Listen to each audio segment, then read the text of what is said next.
Here's something else I got. I got monk fruit extract. This stuff is a lot more concentrated. It's almost pure monk fruit. And it's like 200 times sweeter than sugar. So like that is equivalent to like 3 tablespoons. So half of that. So that one full spoon right there should be enough to sweeten my 24-ounce tea. So this, in theory, should go a lot further since it should give me 300 of these. No, not quite. This is 1.5 grams, I think, this spoon. So that will be interesting to play with to see if that works, if it's equitable. Also got Rad-X. I'm going to take a chance on this stuff because now I know we have rodents in the house. I had a bunch of Christmas stuff on here, and I found rat poop on the stove. Or mouse poop, which means they are in the house, not just trying to get in the house. So this stuff is supposed to be safe for pets and critters. It's supposed to only affect rodents.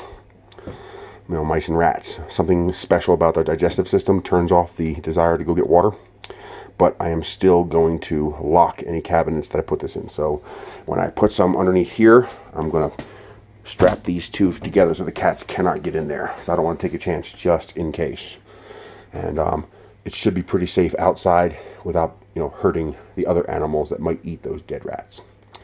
So we shall see. Also, this awesome little thing. Finally got a nice timer. I wanted an orange one, but hey, what are you going to do? So it's a magnet. And all you do is touch it. And there is your time. And you turn this dial for whatever amount of time you want. And the faster you turn it, the faster it jumps. And then you hit go. And it's a countdown timer. So now I have a nice kitchen timer. I like this. There we go. Reset back to 0 and then it'll turn off automatically. So pretty cool. That's about it for now. Oh, I got a little thing to hang up my broom. So I have a place to put my broom. And I bought another broom and then I found the old broom. So, yeah, now I got 2. They're dollar store brooms. They don't last very long. But that's it for now. I got myself a vacuum sealer. This is going to come in very handy for repackaging food. Now, what I repackage depends on how much it costs. Because if I spend money on bags, and that brings me up to the normal price of the food, then I've just defeated the point of the sale. But for some foods, such as bacon, which normally sells for $5 to $9 a pound, I got it for $1.79 a pound. That's worth it. Now, another cool thing I discovered is that these bags were twice as big. Well, if I stick this bag through this machine, just slide it through there, the open end in there, I can do a seal only, where it'll seal the bag here, and then I cut it here, turning this into 2 bags. So let me show you one that I sealed. So here's one that I've sealed. See? That end is the seal the machine makes, and then this edge here is the cut I made. So now I have 2 bags, because this is about the size bag I need for what we're going to eat for bacon. And we're only 2 people, so we don't need giant helpings of bacon. So I'm going to split this apart into more manageable sizes. Freezing it and vac sealing it will make it last basically forever. Theoretically, things below 0 degrees Fahrenheit, or what is that, negative 20 Celsius, whatever 0 degrees is. It has to be below freezing. It's got to be 0 degrees or lower, and the shelf life is basically indefinite.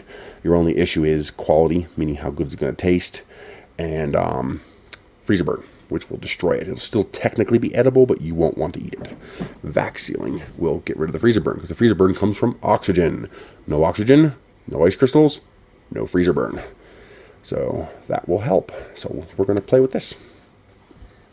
You see, now that's real bacon, not that fake crap where they add the shit to it that makes it turn red.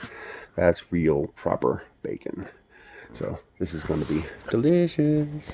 Here we are processing the bacon, and I thought the machine was broken at first, but it's not. It's just a little finicky.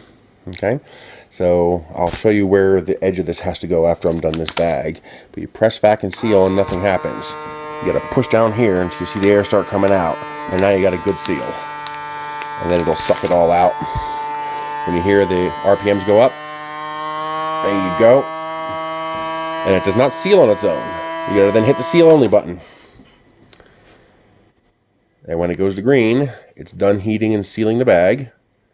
And then you hit the vacuum release button so you don't tear apart your seal every time you open it. And then each side of this opens up, and there is your vac-packed pack of bacon. But all of this is wasted. I tried to make bags the size I needed. Yeah, I wasted them all. They're done. Because you need that much space. Because the bag, nothing of your food can go past this edge. Okay? And then you have this cutting edge. And then you have this heat sealing edge. And then you have the vacuum edge.